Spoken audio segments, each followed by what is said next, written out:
Mbote bandeko na pesi na nzambe na Israël merci. Bon, na zape na pasi na motema nalingi vraiment pour partager likambo yo parce que ya solo tozolanda bandeko bazoteya tozolanda bango mais Dieu parle tantôt d'une manière tantôt d'une autre. Topesi nzambe merci parce que habitude tosengeli toujours kopesa nzambe merci liboso na nyonso po tazali mokonzi na nyonso mokonzi na pema pe mokonzi na nyonso. Topesi nzambe merci. Merci nzambe na Israël pour na bolingo na yo oyo eza likolo na nyonso. Topesi yo merci po tozali oyo bombaka pe obatelaka. Merci nzambe miracle ezwa na lokumu na ngonga oyo zwa lokumu na nyonso oyo kolobama na kombo na Yesu Kristo. Amen.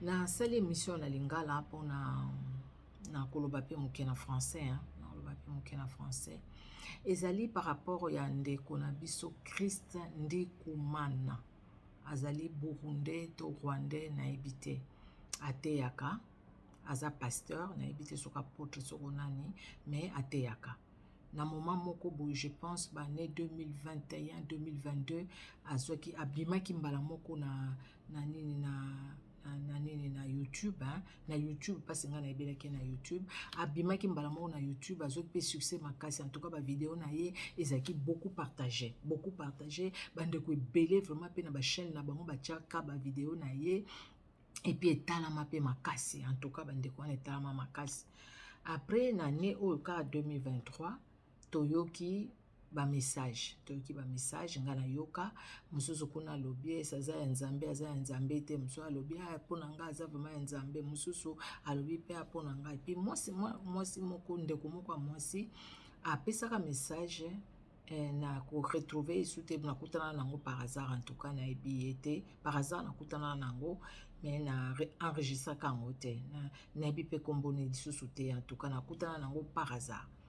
Peut-être sur na tie Christ Ndikumana na komona message ya ndeko wana mwasi aza kopesa message o nzambe alobelaki eke Christ Ndikumana aza nzambe te aza moto ba loge aza moto ba science occulte et puis alobi pe na ndenge yebanaki mbala moko ba sponsor en fait bato oyo bazosala basalaki ka yebana bongo makasi eza bato oyo bato ba science occulte en fait ce que na ko résumer un peu mais vraiment ya lobaki ke bondimanga te aza mosali na nzambe te bondimanga te aza mosali na nzambe te. Je vous parle de la part de Dieu wana ye moto alobaki na ko le pesa résumé na français parce que émission eza mokuse. Alors après ndeko na biso oyo Jésus Christ TV alobelaki pe likambo nga lakisa me ba photo bato bandimaki yango te bato bakoma ba fanatique bakoma ba fanatique bandimaki yango te bazaki kaka bon batindi be mission bona bon nga personnellement bato bapozanga question alobaki mutu na mutu ayoka nzambe nga naza na point de vue oyo ndenge nzambe apesi ngai ndenge nazomonela likambo mais na sepela na bamateya na ye mingi pe na tiaki na chaîne nanga en tout cas bandeko neti ba femme messagère o bapozanga question na lobaka bongo eza na ndeko mosusu pas femme messagère te apozanga question na baki nga na eza na mateya vraiment na sepela nango na tia même na chaîne na ngai parce que na mona kisaki mateya wana ta on a yokaki yango vraiment bien. Mais bon siko nazoyoka oyo nyonso ezoleka eza bato mosusu balobi ke bao bazolobaki asalela nzambe te baza jaloux opi makambo ebimaki ebele mpona baoyo balandaka obie so mpe bolandaki te bokoki mpe kolandango bino moko boyoka ba point de vue wana. Mais pourquoi ngai lelo na ye kolobela likambo ya Christ Ndikumana nalobeli likambo ya Christ Ndikumana parce ngai lelo soko na kopesa titre na moi exhortation oyo na moi émission oyo na koloba Christ Ndikumana un serviteur de Dieu ou serviteur de maman na koloba bongo serviteur de Dieu ou serviteur de maman bandeko ndenge na uti oloba na début awa boyeke bané wana 2021 je pense vers la fin ou 2022 penza en tout cas azwaki succès makasi ya kosakana te bemission na ye eza na bato bakende pe ba 100,000 vues kaka mateya oyo bazwi na chaîne na ye mais lelo oyo eza susu ndenge wana te komone tout le temps te liboso ezalaki kaka kofungola bo Christ Ndikumana gauche à droite bato bazopartage ba vidéo na ye na partageaka pe ba vidéo na ye na chaîne na ngai mais et comment qui période moko na habité na zoi ka conviction na supprimer ba vidéo na supprimer ki ba vidéo na chaîne nanga.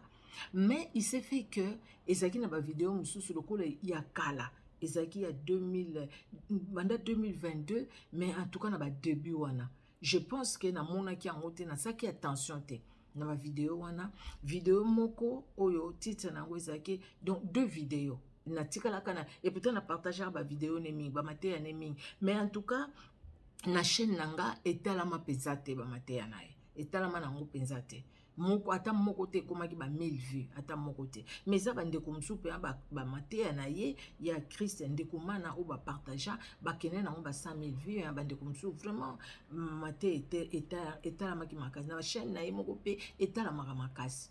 Et pas nanga na supprimaka mosusu déjà pe na mona ke ezotalama nango te na chaîne nanga na supprimaka, mais eza na ba vidéo mibale en tout cas na supprimaka te tout simplement par oubli je pense, ou bien na kitaka ti na se penza te pona tala banini na ye nyonso na supprimaka te. Alors qu'est-ce qui s'est passé? Eza na moko 5 choses pour une prière efficace.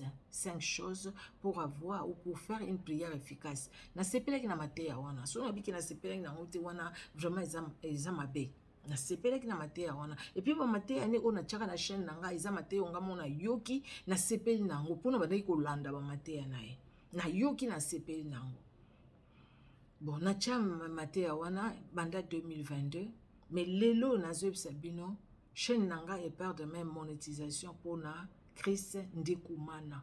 Eza te que na imaginer na kotiela bino na photo on eza na téléphone nazo salela na bimisa ki on avante, mais na kotia ngo kakata mwa pembeni wana na YouTube studio nanga oyo YouTube akomeli ngai vidéo wana ba supprimer yango na chaîne nanga parce que Christ Ndikumana nde asengi YouTube ba supprimer vidéo wana. Or YouTube alobi siko ke yo check vidéo ya mutu sans encore a mutu wana et puis a longoli ngai monétisation. Kolongola monétisation yango te mutu salinga pasi na leka na YouTube te bandeko nanga. Mais loko salinga pasi po eza mateya. Tozui gratuitement topesaka pe gratuitement.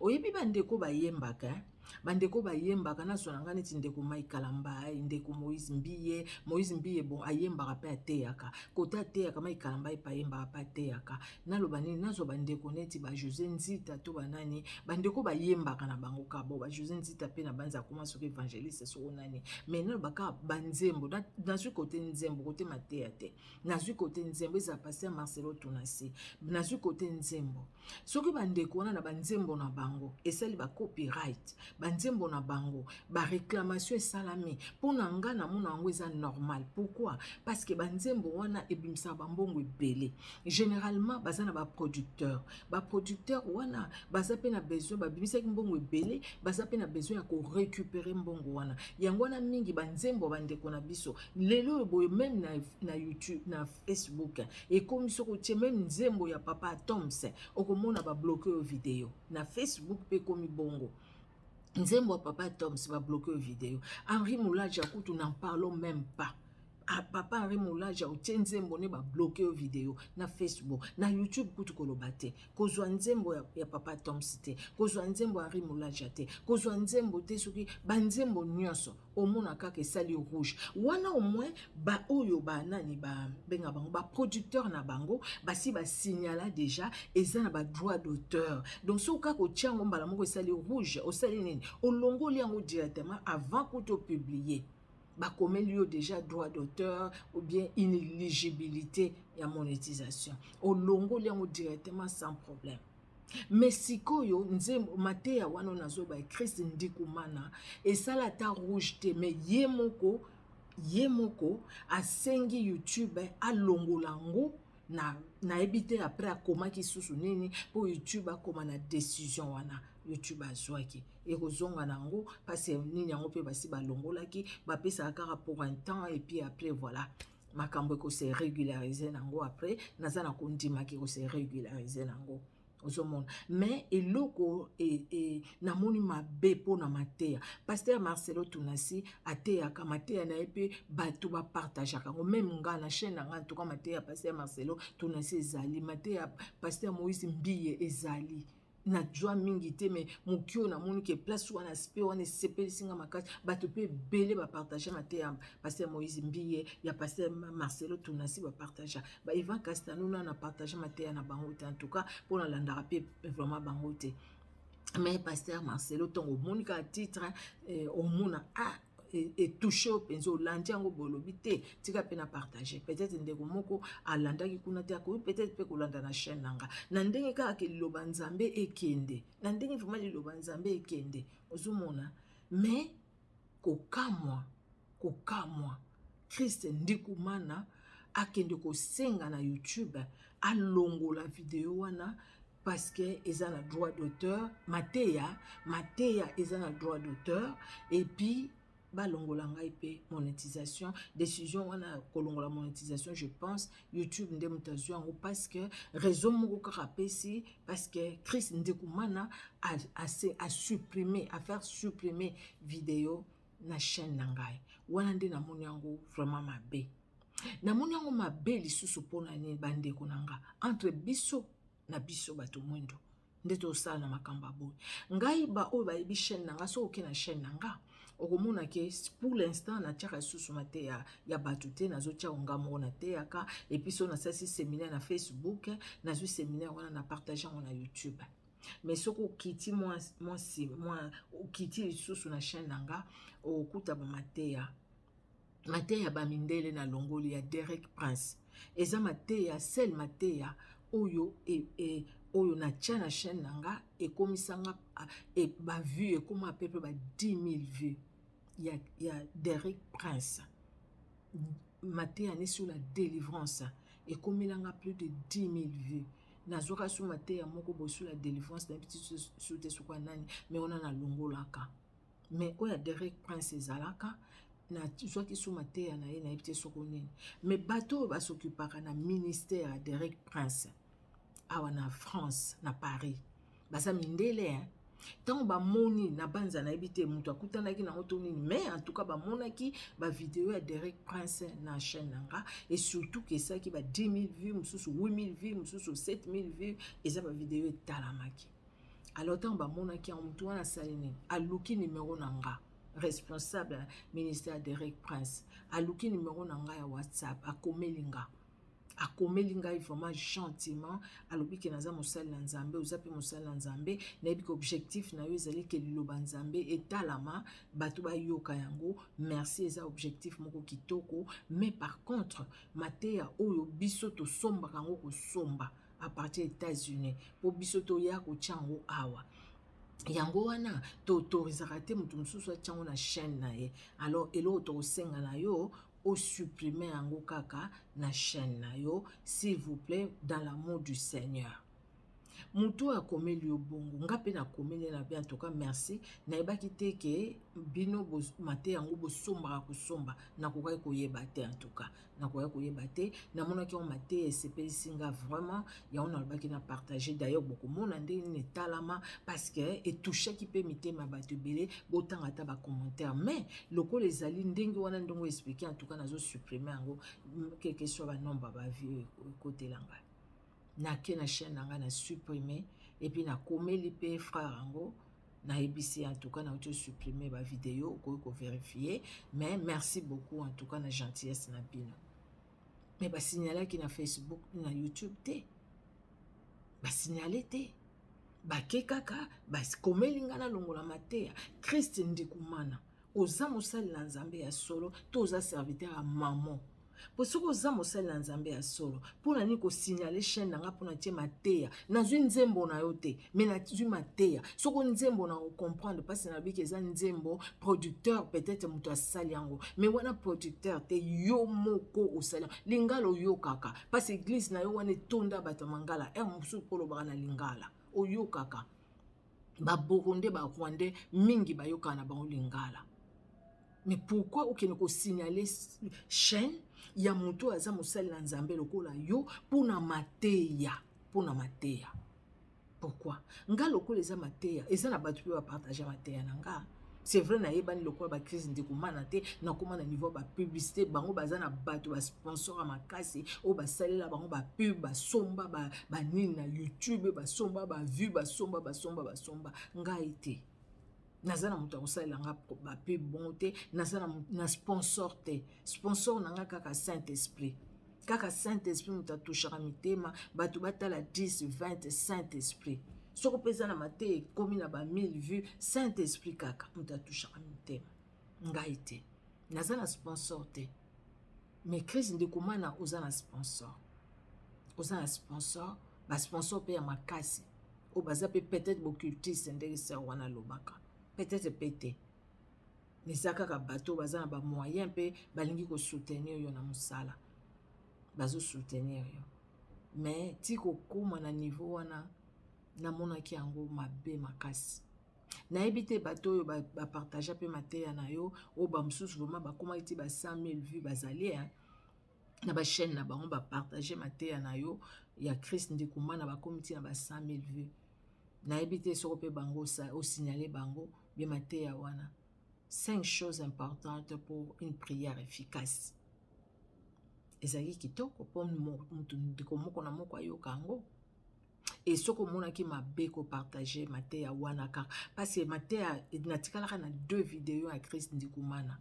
Na o wana kaka 5 choses importantes pour une prière efficace. Wana nde a supprimer. Mais mususu wana asenga ba supprimer te nga moko nde na temps na tali bonabi vidéo na ye ya kala na bosa na penza donc na supprimer. Tant nga na moni yango kaka Christ Ndekomana a demandé à supprimer la vidéo et tout ça. Oh, quelle vidéo au fait na tourné na ke na taliboindo quoi pe ba tchaka na titre na mona vidéo na supprimé raté comment j'avais oublié. Au moins comment Dieu nous parle tantôt d'une manière tantôt d'une autre. Ezayi kara par hasard na quoi ki na vidéo à sœur wana. Oya zayi ko pesa message nzamba pesa ki e pour na Christ Ndekomana. Par hasard na koyaka na message wana et na kipe na chaîne nanga na su conviction na supprimer ba vidéo na ye osomona il faut que na tala nyonso ti na suka na supprimer mais ngai na suka ki kaka na oyo ezalaki likolo na kititi na sekuna te pour na tala ba vidéo nyonso ti na suka na supprimer nyonso ezalaki ya Christ Ndekomana na sala ki yango te. Mais c'est ko yende moto asengi na YouTube ba supprimer vidéo wana na ba conséquences o elandi Sima.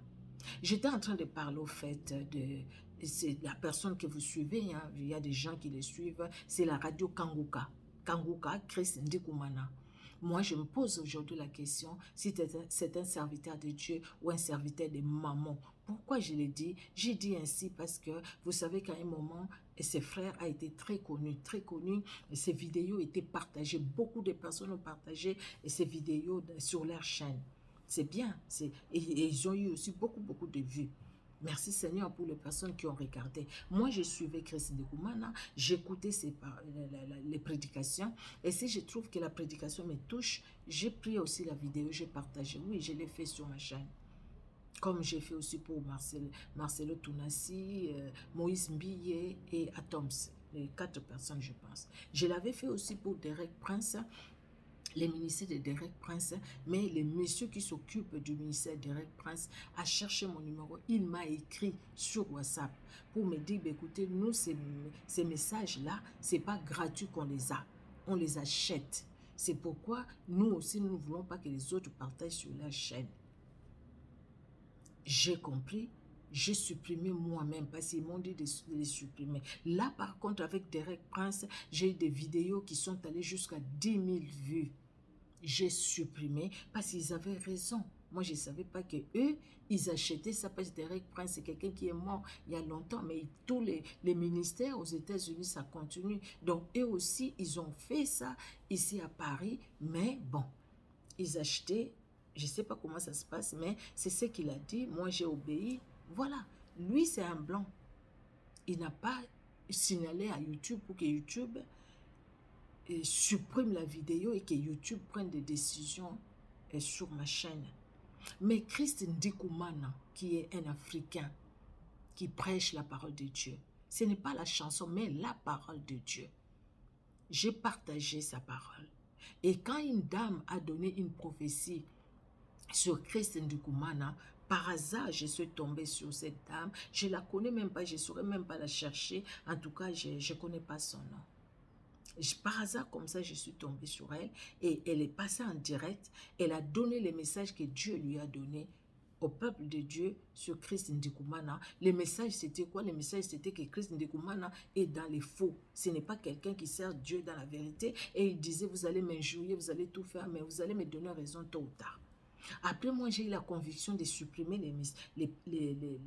comment dire, j'ai eu la conviction de supprimer, au fait, les prédications de Christ Ndikumana que j'avais pris, que j'avais téléchargé, que j'ai mis sur ma chaîne. J'ai supprimé, mais sauf qu'il y a 2 prédications que je n'avais pas supprimées. Parce que tout simplement, c'était l'oubli.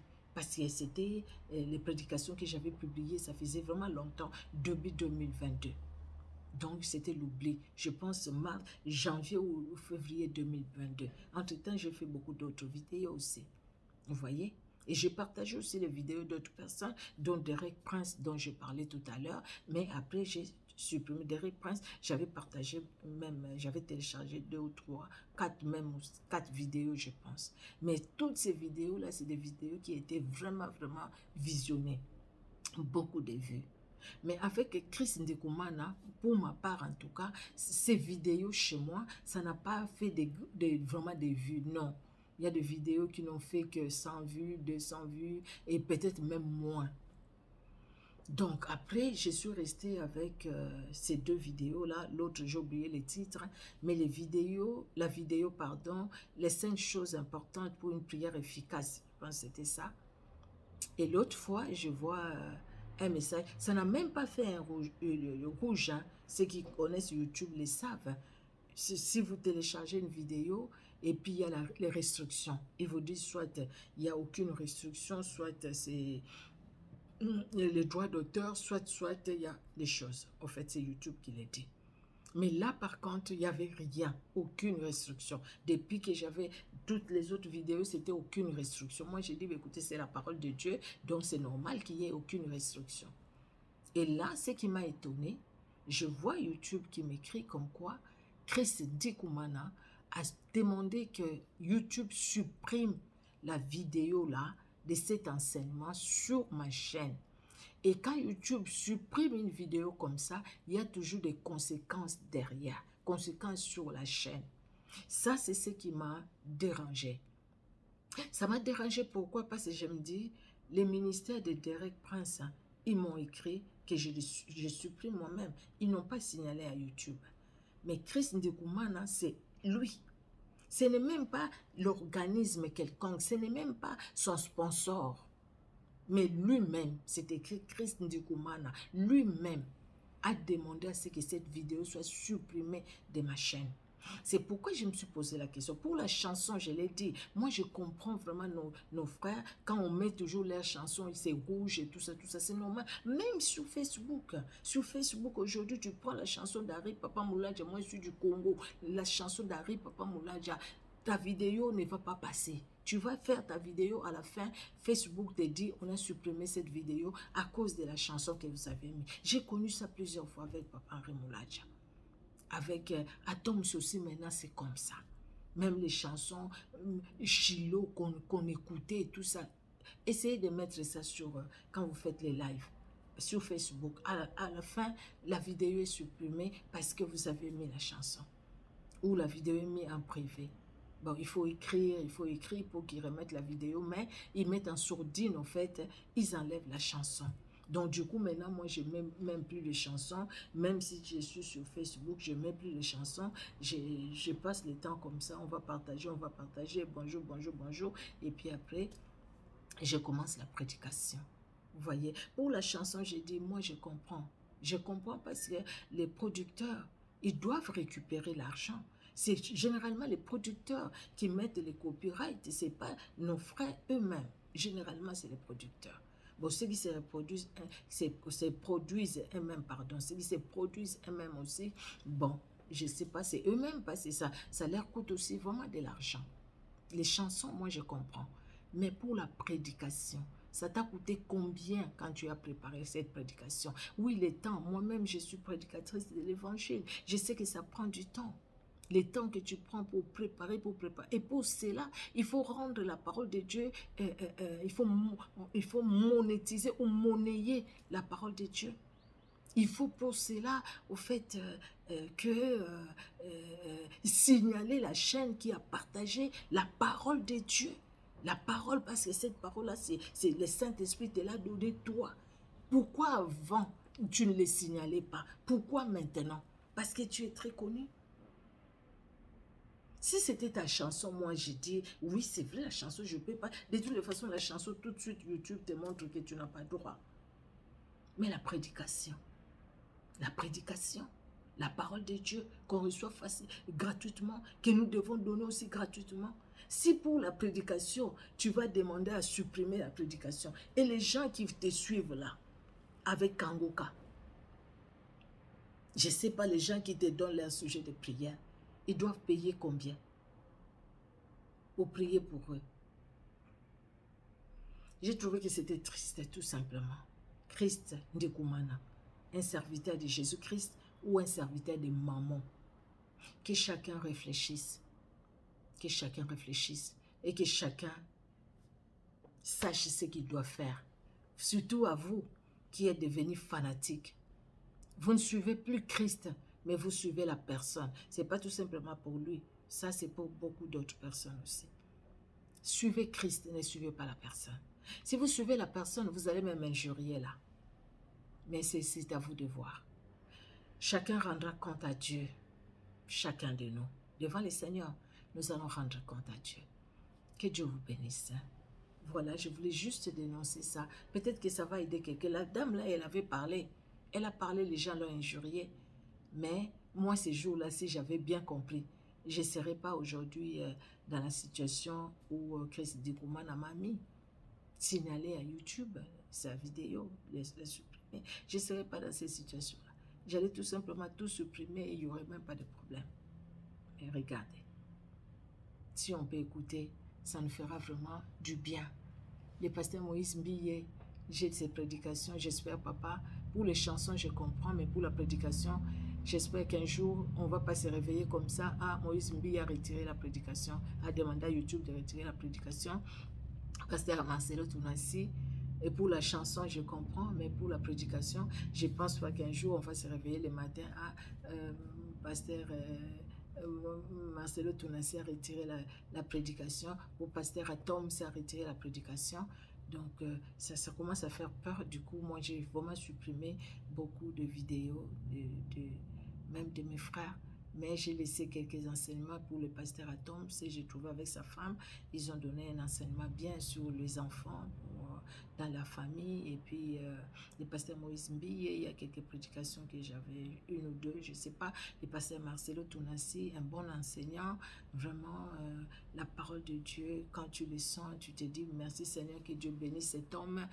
La parole puissante et tout, en dépit de ce que les prophéties qui sont sorties par-ci par-là. C'est pourquoi je dis que chacun écoute Dieu. Moi, je suis édifiée par ces enseignements-là et je les partage aussi. Je les partage.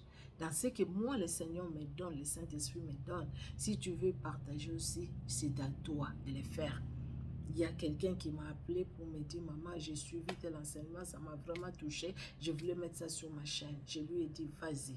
Moi, je n'ai pas de restrictions. C'est la parole de Dieu. Vas-y. Vas-y, c'est la parole de Dieu.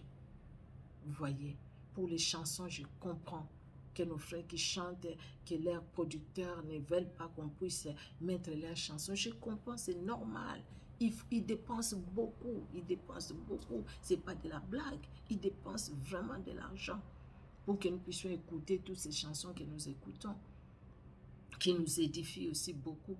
Mais pour la prédication, à part le temps que tu as pris pour préparer, le Saint-Esprit a donné gratuitement, non? Le Saint-Esprit t'a demandé de l'argent pour te donner la parole, pour prêcher? Non. Donc pour la parole, franchement, ça...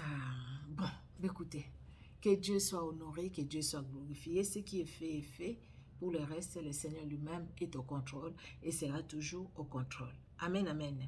Que Dieu vous bénisse. Que Dieu vous bénisse aussi, Papa Christ Ndikumana. Mais que Dieu vous bénisse. Continuez à faire ce que vous avez à faire. Si vous êtes dans les bons, vous restez dans les bons. Mais si au cas où vous vous écartez un peu, ben écoutez, revenez au Seigneur. Jésus-Christ vous aime. Amen, amen. Que Dieu vous bénisse. Merci Seigneur Jésus pour ce temps. Bénis tout un chacun au nom de Jésus-Christ. Amen. Soyez bénis. Au revoir.